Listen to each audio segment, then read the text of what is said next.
You're an expensive liability now, Arisabeth, Terrence said, sliding a thick, cream-colored envelope across the plastic hospital tray. Sloane doesn't do baggage. And 2 newborns? That's a lot of baggage for a man trying to board a private jet to the future. My husband of 15 years didn't even look at the 2 bassinets humming behind me.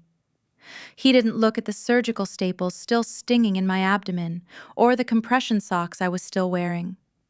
He just looked at his watch, a Patek Philippe I'd bought him for his promotion, and stood up. He demanded I sign the separation of interests before the nurse returned with my discharge paperwork. He wanted me gone so he could finalize his merger with Kendrick Defense Systems and the woman who owned it. He had absolutely no idea. He thought he was leaving a tired 42-year-old retired Army nurse with 2 mouths to feed. He thought he was trading up for Sloane Kendrick, the billionaire steel queen of the defense industry. Before I show you how I dismantled his entire world before the ink on those papers even dried, comment your city. Like and subscribe if you've ever been the silent engine in a man's life, only for him to try and change the oil the moment he hit the high road. I'm Arisabeth Vance-Holloway. I spent 22 years in logistics and trauma surgery, retiring as a lieutenant colonel. Terrence thinks he's the one who brokered the Kendrick deal. He doesn't know I'm just silent partner on the board of the firm that holds the Kendrick debt. I hit record on my phone tucked under a receiving blanket. Terrence's face turned a translucent, ghostly white when I didn't cry. I didn't beg. I just picked up a pen. His downfall wasn't starting. I had been tracking the logistics of his infidelity for 6 months. It was already finished. The hospital room felt too small for the weight of the silence that followed.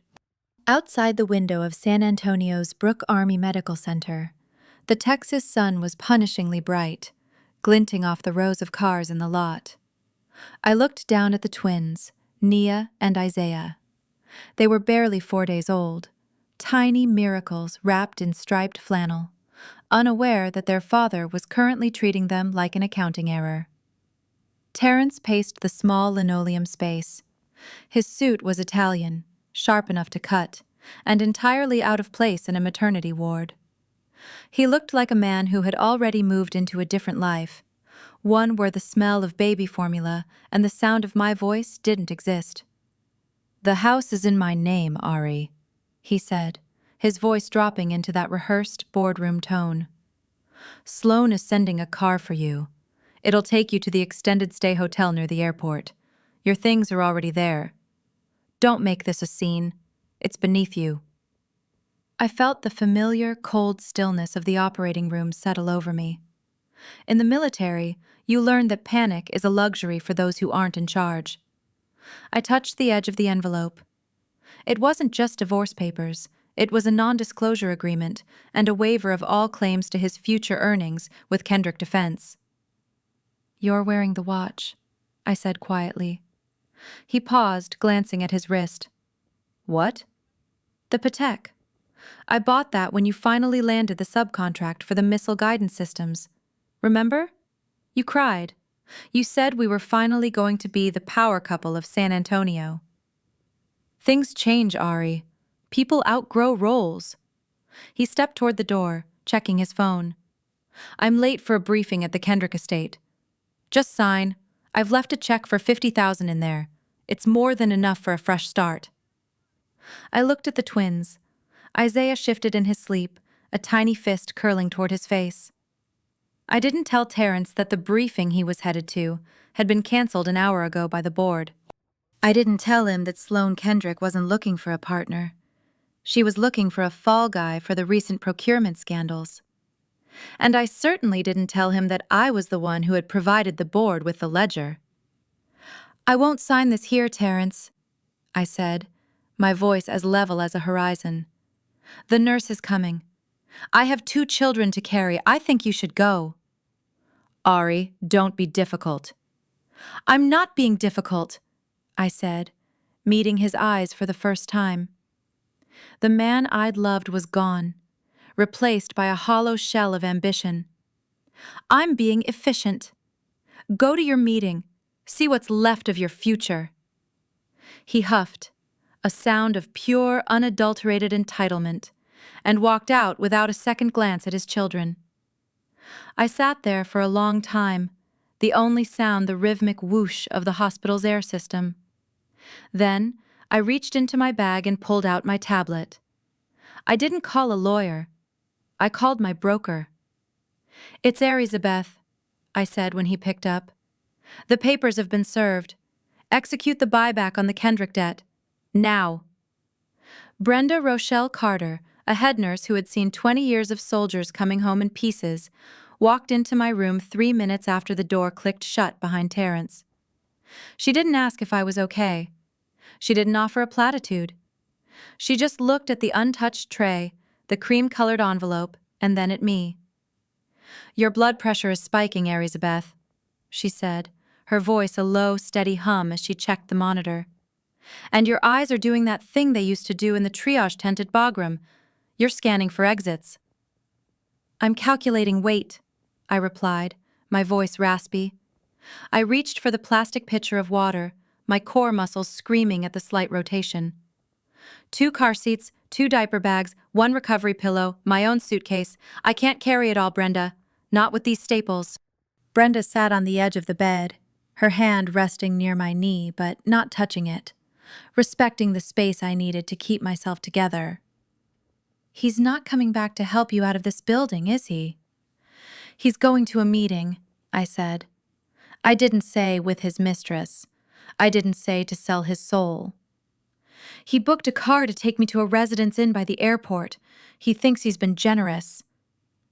Brenda's jaw tightened, a subtle shift I only caught because I'd spent a lifetime reading the room before the doctor arrived.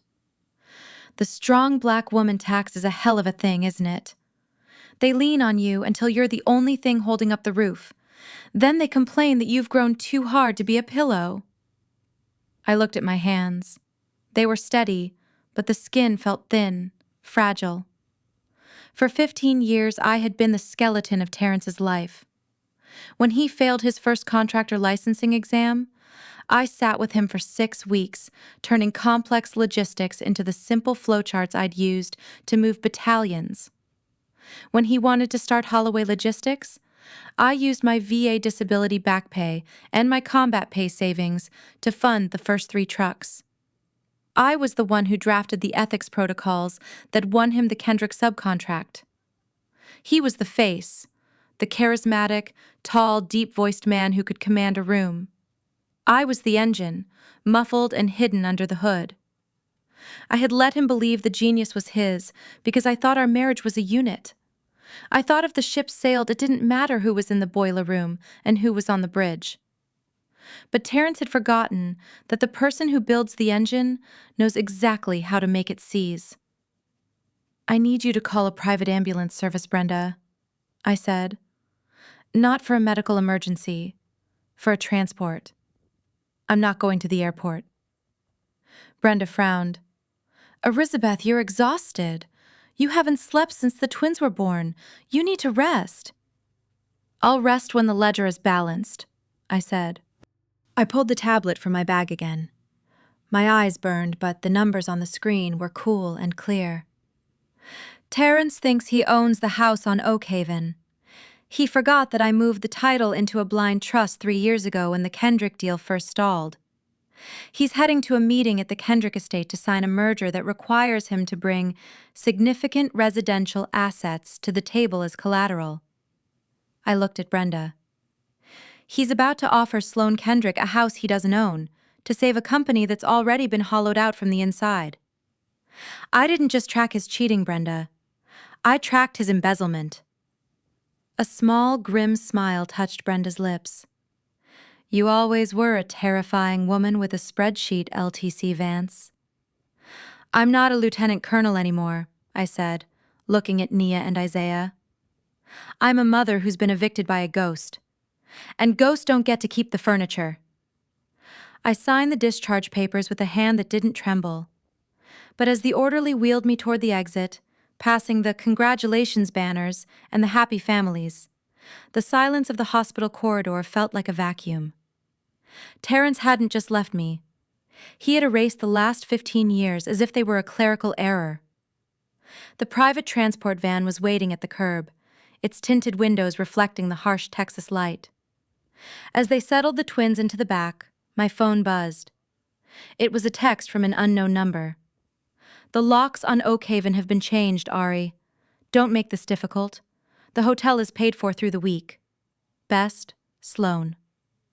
I stared at the screen, a cold spark igniting in the pit of my stomach. Sloane Kendrick didn't just want my husband. She wanted my home. She wanted the legacy I had built with my own blood and sweat. I didn't reply. Instead, I opened my banking app and authorized a single massive transfer. "Where to, ma'am?" the driver asked. "The historic district," I said. "The gray stone house on Magnolia. The one with the brass lions." "The Sterling estate?" the driver asked, surprised. "That's been vacant for years." "It's not vacant," I said, leaning my head back against the seat as the staples in my stomach pulled. "It's mine. It's been mine since before I met Terrence. And it's the only place in this city where the Kendrick lawyers can't reach." As we pulled away, I watched the hospital disappear in the rearview mirror. I had 2 infants, a healing wound, and a heart that felt like it had been through a shredder. But I also had the deed to the Kendrick debt, and I was about to turn the Steel Queen's empire into a scrapyard. The Sterling estate didn't look like a victory. It looked like a tomb. The gray stone was ivy-choked, and the brass lions on the gate were tarnished to a dull, bitter green. My grandfather, a man who had survived Jim Crow by becoming the only person in the county who knew how to repair a cotton gin and an airplane engine, had bought this house in 1954 with cash. He'd told me that a black woman's greatest weapon wasn't her voice. It was her deed. "You're sure about this, ma'am?" the driver asked, looking at the overgrown lawn. "Positive," I said, my voice thin. I gripped the door handle, bracing for the agony of standing up. Every movement felt like a slow-motion serrated knife across my midsection. "The code for the gate is 0712, my grandmother's birthday." As the gates groaned open, a figure emerged from the wraparound porch. Mrs. Etta, 72 years of iron-pressed grace, stood there with a lantern and a set of keys. She had been the caretaker of the Sterling Trust since I was deployed to Kandahar. She didn't move toward the van. She waited for me to come to her. That was the Sterling way. We didn't chase, we waited. The driver helped me out, and for a moment the world tilted. The scent of damp earth and blooming jasmine hit me, a sharp contrast to the antiseptic sting of the hospital. I leaned against the van, my breath coming in shallow hitches. "You look like you've been through a war, Arisabeth," Etta said, her voice like sandpaper on silk. She looked at the 2 car seats the driver was unhooking. "And it looks like you brought the survivors." "I did," I whispered. "Is the nursery ready?" "It's been ready for 20 years, she said, finally stepping down the stairs. She took Nia's car seat with a strength that belied her age. "Your husband called the estate office an hour ago. He tried to claim he was the executor of your holdings." The clerk laughed so hard she dropped her tea. I felt a cold shiver of satisfaction. Terrence had spent 15 years assuming my family house was a shack in the woods he'd never bothered to visit. He'd been so focused on being the self-made man that he never looked at the names on the accounts I used to bail him out of his early debts.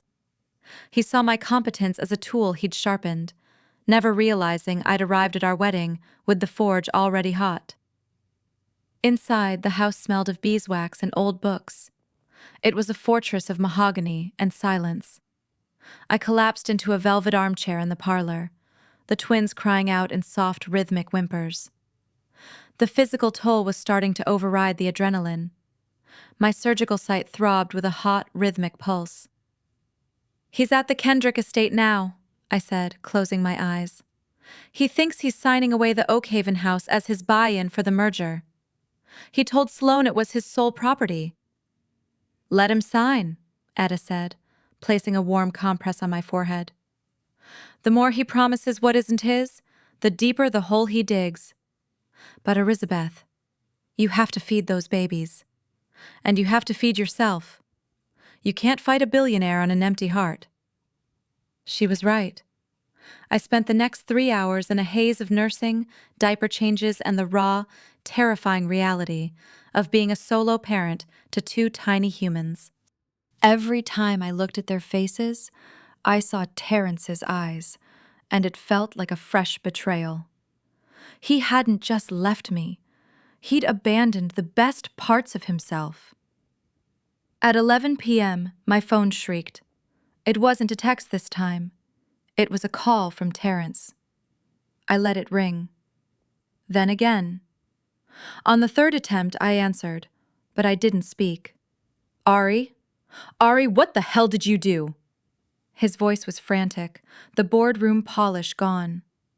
In the background, I could hear the sharp, high-pitched clip of Sloane's heels on marble. The title search for Oakhaven just came back. It's flagged. It says the property is owned by a Sterling Legacy Trust. Why is your maiden name on my house? It was never your house, Terrence, I said, watching a dust mote dance in the lamplight. You were just a long-term guest. Fix this! Sloane is standing right here. The board is waiting to ratify the merger. If I don't provide the collateral, the whole deal collapses.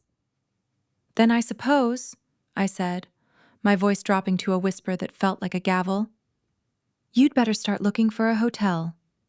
I hear the one by the airport is lovely this time of year. I hung up. A second later, a notification popped up on my screen, an email from the Kendrick Board of Directors. They weren't calling Terrence. They were calling an emergency meeting with their primary debt holder. Me. In the Army, we called it the golden hour, that critical window after a traumatic injury where medical intervention determines if a soldier lives or dies. As I sat in the dim light of the Sterling parlor, nursing Isaiah while Nia slept in the crook of my arm, I realized I was in the golden hour of my own life. My body was a map of surgical trauma, my heart was a casualty, but my mind was a tactical operations center. I hadn't slept in 48 hours. My eyes felt like they were filled with hot sand, and the incision across my abdomen burned with every shallow breath. But I couldn't stop. I had a laptop balanced on the arm of the chair, the blue light illuminating the twins' peaceful faces.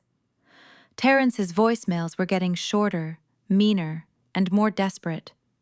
He wasn't apologizing for leaving me in a hospital bed with 2 infants. He was blaming me for sabotaging his career. It's a specific kind of madness, the way a man can set his own house on fire and then scream at his wife for not handing him the matches fast enough. He's at the gate, Etta said, appearing in the doorway. She was wearing a silk robe, but she held a heavy brass poker from the fireplace. The self-made man is currently trying to climb over the Sterling lions. Let him, I said, my voice cold.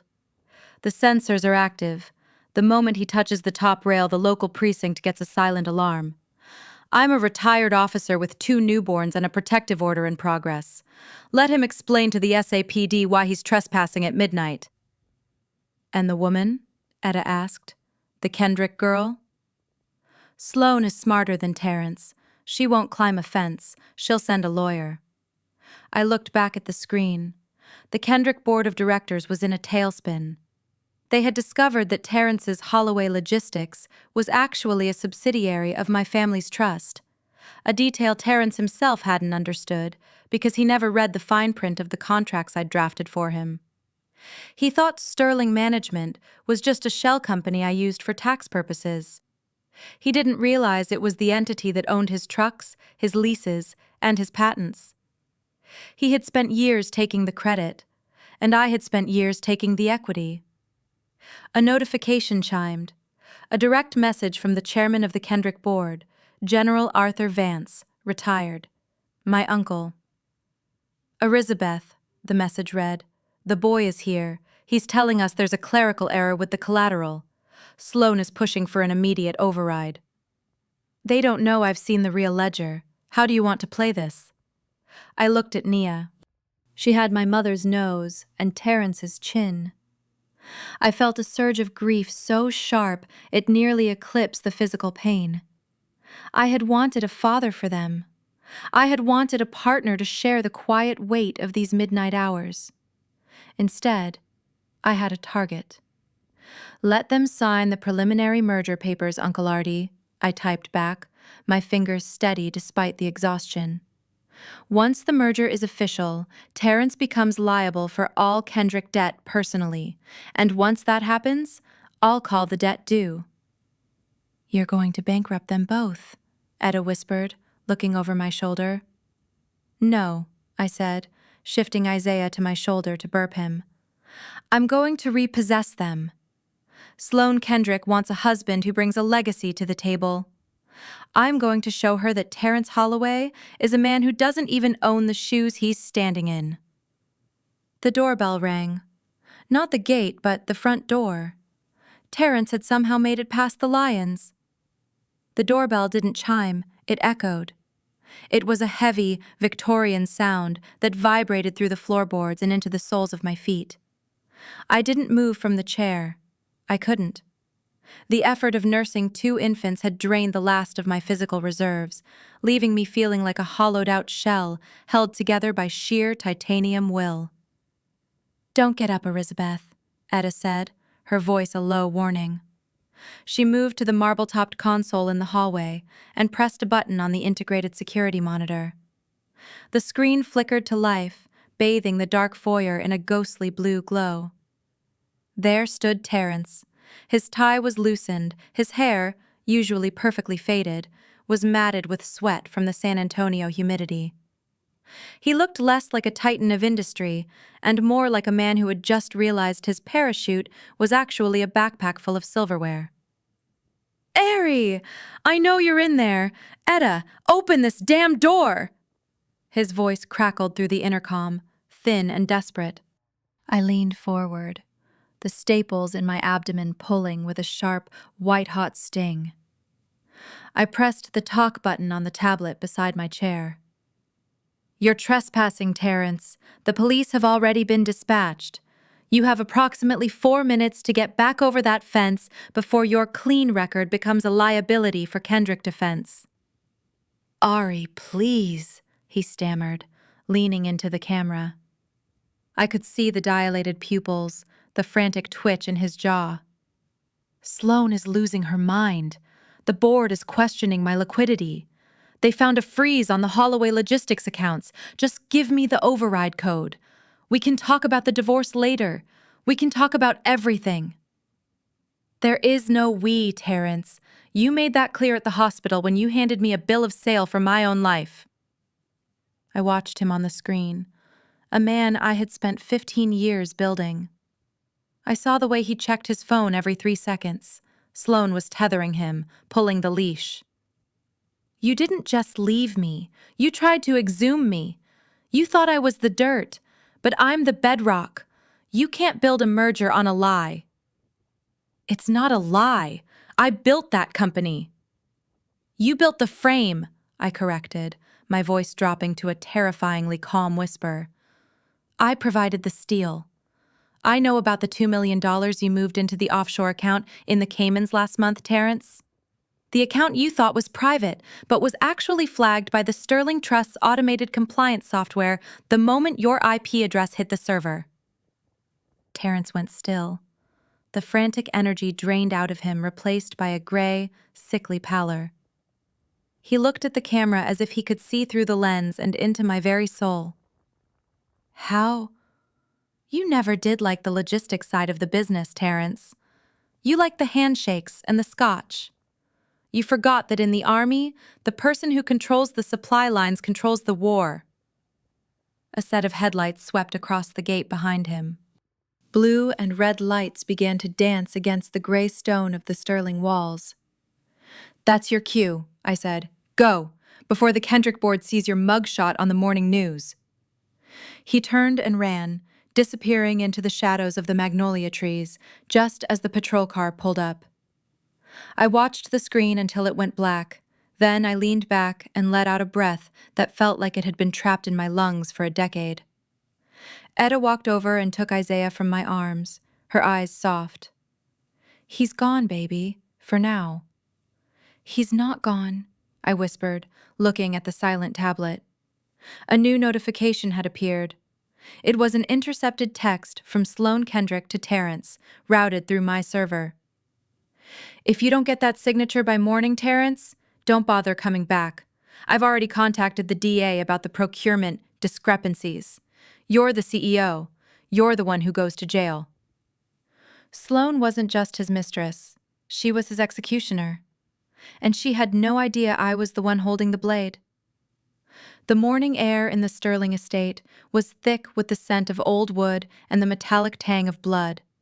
My own. I sat at the mahogany vanity in the master suite, my hands moving in a practiced, rhythmic motion as I cleaned the area around my surgical staples.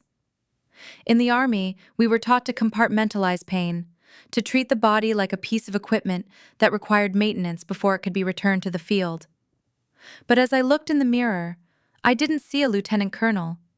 I saw a woman whose youth had been harvested to grow someone else's garden. My skin was a shade of gray I didn't recognize. The dark circles under my eyes were permanent bruises from a decade of holding Terrence upright while he played at being a giant. I had spent 15 years being his strong black woman, the silent architect, the emotional shock absorber, the one who worked 20-hour shifts at the hospital and then came home to fix his spreadsheets.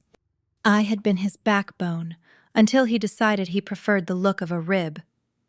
"The twins are fed and down for their nap, Arisabeth," Etta said, entering the room with a tray of tea and dry toast. She didn't look at my stomach. She looked at the tablet open on the vanity. "The vultures are circling. Sloane Kendrick's legal team has been filing emergency injunctions since 5 a.m. "They're trying to freeze the Sterling Trust assets," I said, my voice like dry leaves. I took a sip of the tea, the warmth hitting my stomach like a small mercy. "They think I'm just a jilted wife hiding behind a family name. They don't realize that the Sterling Trust is the Kendrick debt." I clicked through the latest filings. Sloane was aggressive, but she was predictable. She was used to fighting people who cared about their reputation. She didn't understand that I had already died a dozen deaths in that hospital bed. I had no reputation left to lose, only a legacy to protect. "Uncle Artie called," I continued, adjusting my nursing bra with a wince. "The board meeting is at 10 a.m., virtual. Sloane and Terrence will be there, presenting the finalized merger documents. They're going to announce that Holloway Logistics has absorbed the Kendrick debt through a private equity buyout." Etta's eyes sharpened. "But you bought that debt yesterday." "Exactly. They're presenting a ghost. They're going to walk into that digital boardroom and claim ownership of a weapon that's currently pointed at their heads." I stood up, the world spinning for a brief, nauseating second. I gripped the edge of the vanity, breathing through the spasm in my core. I couldn't afford to be weak today. Today was about the logistics of the ending. "Etta, I need my dress uniform, the one from my retirement ceremony." "Arisabeth, you can't wear a fitted jacket over those staples. It'll be agony." "Good," I said, looking at the two infants sleeping in the monitor's frame. "I want to feel every bit of it. I want the pain to remind me why I'm doing this. Terrence saw me as a mother, as a wife, as a liability. I want him to remember that I was an officer first." At 9:55 a.m., I sat in the high-backed leather chair in the library. I had pinned my silver oak leaves to my shoulders. My hair was pulled back into a severe professional bun. I looked like the woman who had managed the evacuation of a field hospital under fire. I hit the join button on the screen. The digital grid appeared. There was Sloane Kendrick, looking radiant in a cream power suit, sitting in a glass-walled office that overlooked the San Antonio skyline.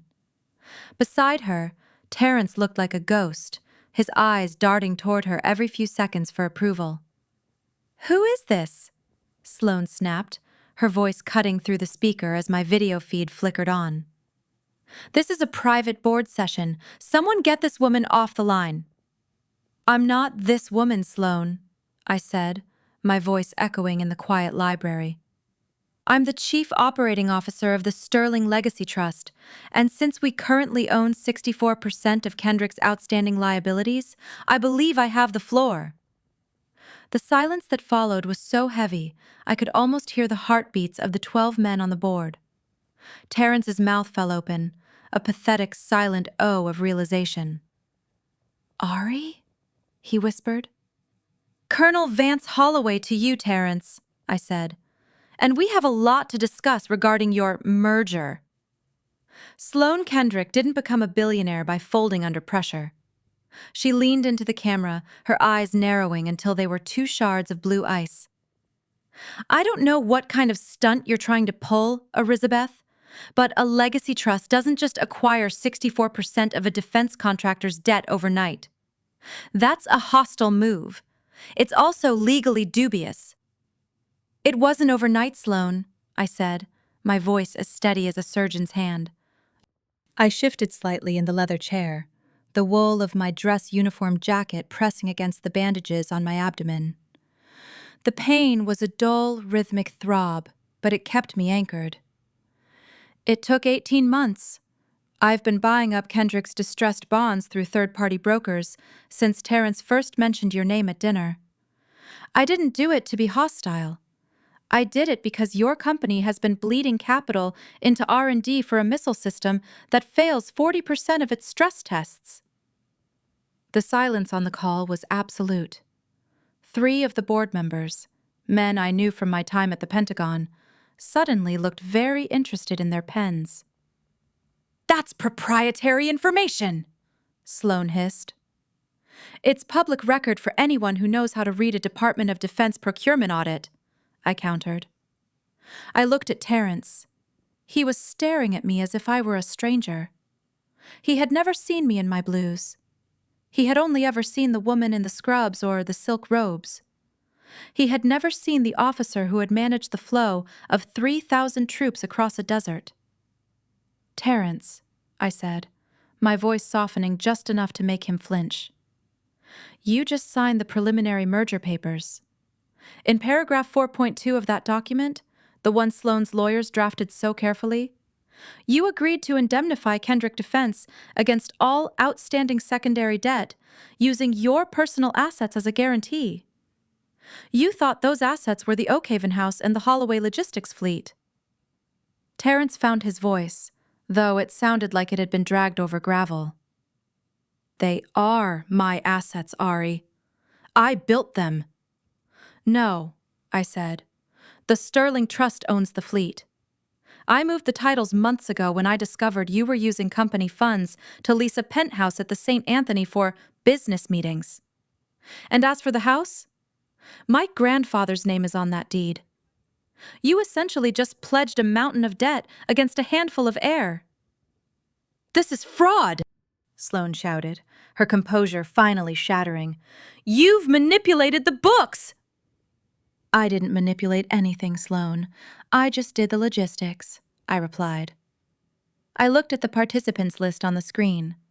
My Uncle Artie, General Vance, cleared his throat. The Colonel is correct, Sloane, Artie said, his deep baritone vibrating through the speaker. The board cannot ratify this merger, not with the collateral in question being non-existent. Furthermore, we have a fiduciary duty to our shareholders to address the debt. Colonel Vance-Holloway, as the primary debt holder, what are your terms? I looked at Terrence. He looked small. He looked like the man who had left me in the hospital, but without the suit to hide his hollowed-out center. I thought I would feel a rush of triumph. Instead, I just felt a profound, heavy sadness for the woman I used to be. The one who would have given him the code to the trust if he had just asked, with love instead of greed. My terms are simple, I said. I want a full dissolution of the Holloway-Kendrick partnership. I want Terrence's resignation from all boards associated with the Sterling name, and... I paused, the image of my newborns filling my mind. I want the keys to the Oak Haven house returned to my attorney by noon. Since Terrence has no assets, he'll be vacating the premises immediately. You can't do this, Ari, Terrence whispered. Where am I supposed to go? You have a Patek Philippe watch, Terrence. It's worth 30,000. That should cover a few months in that hotel by the airport. I ended the call before anyone could respond. The library was silent again, save for the distant, rhythmic ticking of a grandfather clock. I reached up and unbuttoned the top button of my tunic, finally letting out a jagged breath. The battle was won. But as I looked at the empty space beside me, I realized the war had left me in a very quiet, very expensive house with two children who would never know the man their father could have been. The screen went black, and for a moment, the only sound in the Sterling library was the jagged rhythm of my own breathing. I sat perfectly still, my hands still resting on the mahogany desk. My fingers were cold, but the area around my incision felt like it was radiating a low, angry heat. In the silence, the weight of the silver oak leaves on my shoulders felt like lead. I had won. The Kendrick merger was a corpse. Terrence was a man without a country, and Sloane Kendrick was likely already on the phone with a crisis management firm. But victory, I realized, didn't feel like a celebration. It felt like the moment after a car crash, when the glass is still settling and you're checking your limbs to see what's still attached. It's done, Etta said from the doorway. She was holding a fresh basin of warm water and a clean towel. She didn't ask how the meeting went. She had heard my voice, and that was enough. Help me out of this jacket, Etta, I whispered. My voice was a ghost of itself. She moved with the practiced efficiency of a woman who had spent decades tending to the wounded. As she peeled the wool tunic away, I let out a sharp, involuntary hiss. The compression garment underneath was damp with sweat, and the skin around my staples was angry and swollen. I had pushed my body past its breaking point to maintain the image of the unshakable colonel. You spent 15 years carrying that man's ego, Arisabeth, Etta said, gently dabbing at my skin. Today you carried his funeral. It's no wonder you're bleeding. I'm not bleeding, I said, though my eyes filled with a sudden hot pressure I couldn't suppress. I'm just adjusting. You're grieving, she corrected. Not for him, for the time you can't get back, for the version of yourself that thought loyalty was a currency he could actually spend. I closed my eyes, leaning my head back against the leather. Etta was right. The deepest wound wasn't the surgery or the betrayal. It was the realization that I had treated my own life like a supply chain, optimizing, managing, and sacrificing for a final product that turned out to be a hollow box. I had been so busy being the unbreakable foundation that I had forgotten I was also a person who deserved a roof. A soft chime came from the tablet. It was a formal notification from the Kendrick Board's legal counsel. They had moved faster than I expected. Colonel Vance-Holloway, the email began. The Board of Directors has voted 11-1 to accept your terms for debt restructuring. Effective immediately, Terrence Holloway's equity in the Kendrick Holloway subsidiary has been liquidated to satisfy the outstanding Sterling liabilities. We have also received your attorney's notice regarding the Oak Haven property. Mr. Holloway is being escorted from the Kendrick offices as we speak. His personal effects will be delivered to the airport hotel as requested. I stared at the words, escorted from the offices. I could see it in my mind. Terrence, the man who loved the theater of power, being walked to the elevator by two security guards, while the staff he used to command watched in silence. It was a quiet, clinical execution. They didn't even fight for him, I murmured. Why would they? Etta asked, wringing out the towel. Men like Terrence are like cheap siding, Arisabeth. They look good when the sun is out, but the moment the storm hits, everyone looks for the brick. You're the brick. I looked down at the desk and saw a small, handwritten note tucked under the corner of the blotter.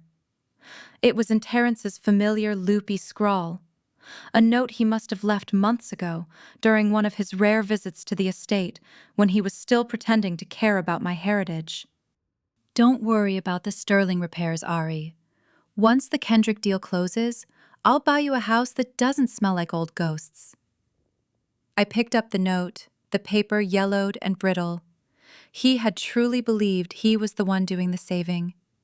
He had viewed my history, my family, and my strength as old ghosts to be replaced by his shiny, borrowed future. Etta, I said, my voice finally finding its iron again. Call the locksmith. I want every lock on the Sterling gate changed by sunset. And tell the nursery I'm coming up. I want to hold my children. I stood up, and this time, the world stayed level. The pain was still there, a sharp reminder of what it cost to survive. But the weight of the strong black woman expectation was gone. I wasn't the foundation anymore. I was the architect. The nursery was the only room in the Sterling estate that didn't feel like a museum of past expectations. It was filled with the soft, milky scent of new life and the low hum of a white noise machine. I sat in the rocker, the rhythm of the chair echoing the steady thrum of my own pulse. Nia was asleep in the crib, but Isaiah was awake, staring at me with dark, wondering eyes. I traced the curve of his cheek, marveling at how something so small could make the collapse of an empire feel like background noise. The strong black woman tax is usually paid in silence, but tonight, the silence felt like a dividend. For the first time in 15 years, I wasn't listening for the sound of Terrence's car in the driveway, bracing myself for whatever crisis he'd brought home for me to solve. I wasn't rehearsing how to soften the blow of his latest failure, or how to credit him for my latest success. My phone buzzed on the side table. It was 2 a.m., the airport hotel. I didn't answer. I watched the screen glow, a tiny beacon of desperation in the dark room. He called 3 times before the voicemail notification appeared. I didn't listen to it immediately. I waited until I had finished feeding Isaiah and burped him, his small weight a grounding presence against my chest. Ari, please. His voice was thin, stripped of the bravado and the boardroom bass. There was a sound in the background, the low, constant roar of jet engines from the nearby runway. Sloane. She did it. She filed the report with the DA. They're calling it corporate espionage and embezzlement. They have my digital signature on the Cayman transfers. I leaned my head back, closing my eyes. I could see the scene in that sterile hotel room. Terrence sitting on a polyester bedspread, his expensive suit wrinkled, realizing that the woman he'd traded his family for had used his own ambition to build his gallows. They're coming for me, Ari, he whispered, a sob breaking through the line. You have the Sterling lawyers, you have the leverage. Just talk to the DA. Tell them it was a misunderstanding. Tell them the money was part of the trust. If you don't help me, I'm going to prison. Think about the kids. They can't have a father in jail. I looked at Isaiah. He was drifting back to sleep, his breathing deep and easy. I thought about the strong black woman I was supposed to be, the one who would sacrifice her peace, her reputation, and her children's future to save a man who had never once tried to save her. They already don't have a father, Terrence, I said, though I knew he couldn't hear me through the recording. They have a donor who tried to evict them before they could even walk. The reality of the situation was a cold mathematical truth. Terrence had signed those documents because he thought he was smarter than the system I had spent 2 decades navigating. He had mistaken my silence for ignorance and my service for subservience. I didn't call the DA. I didn't call my lawyers. I didn't even feel the urge to scream. I simply opened my contacts, selected Terrence Holloway, and hit delete. The phone didn't feel lighter, but the air in the room did. He's asking for a bridge, Etta said, leaning against the doorframe. She'd been watching from the shadows, her presence a quiet sentinel. But he's the one who burned the banks. The bridge is out, Etta, I said, standing up with Isaiah. My abdomen still ached, but it was a healing pain now, not a breaking one. He'll have to learn how to swim in the water he chose. I walked to the window and looked out at the dark magnolia trees. Tomorrow the news would break. The power couple would be a scandal, and Terrence would be a cautionary tale. But inside these gray stone walls, the ledger was finally balanced. The morning of the third week was quiet. San Antonio had traded its punishing heat for a soft, humid haze that clung to the magnolia leaves like damp silk. I stood in the kitchen of the Sterling estate, the floorboards cool beneath my bare feet. For the first time since the surgery, I didn't reach for the bottle of high-dose ibuprofen the moment I woke up. The dull, gnawing pull of the staples had faded into a faint silver itch. I was healing, not just in the clinical sense, but in the marrow. On the granite counter sat a padded courier envelope. It had arrived an hour ago, delivered by a man in a dark suit who didn't stay for a signature. Inside was the Patek Philippe watch. It had been recovered from the hotel safe after Terrence was taken into custody for questioning. There was no note, just the cold, heavy weight of the gold and the rhythmic ticking of a mechanism that didn't care about the lives it measured. I looked at it for a long time. This was the trophy of his ambition, the symbol of the power couple we were supposed to be. I realized then that I had bought it not to celebrate his success, but to bribe him into staying. I had been paying the strong black woman tax in luxury goods, hoping that if I made his life comfortable enough, he would finally see the woman who provided the comfort. I walked to the trash can and paused.